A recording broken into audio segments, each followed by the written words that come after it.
po ay si Laviosi Moscado. I'm 12 years old. Nakatira po ako sa Tagum City, Tipas. Nag-aalaga po ako ng mga biik at mga pato po at mga manok din po. Hindi ko po alam kung bakit po ako iniwan na kami ng tatay ko po. Gusto ko itanong sa kanya na bakit pinabayaan niya ako. Yan po. Kahit kunting suporta lang, hindi siya sumuporta sa akin. Noong mga itik at alagang baboy lang ang kinakantahan ni Lovely, ngayon ay isang music royalty na ang makakarinig ng boses niya.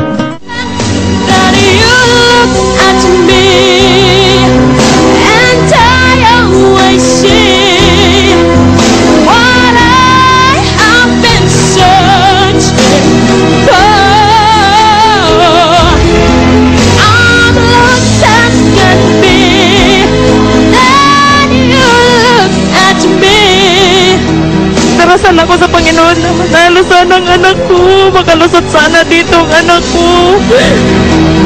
And I am not lost anymore.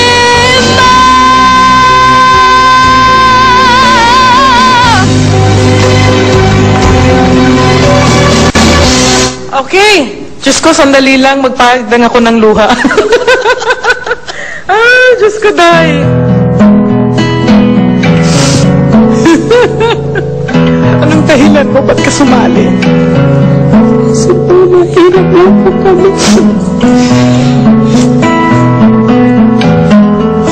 Alam mo, nakikita ko yung hirap.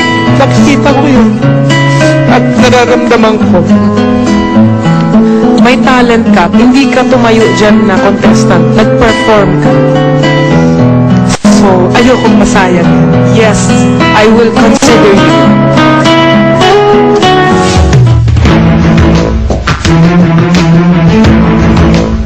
At ang huli kong napili, I felt like she really needs this more than anyone else here. So I want you to love this person, be happy for her. Ang pinili ko, wala kaming bumasahin. Kahapon, bininta ko yung bihig ko para makapamasahe lang kami dito ngayon. Ay, si Lovely Rose. Embuscado. Sinabi nila sa akin na kinakantahan mo daw yung mga baboy at saka mga itik. Alam mo ba kung bakit kita pinili? Dahil kailangan marinig ka ng mga tao. At kailangan lakasan mo yung loob mo. Kasi balang araw talagang sisikat ka.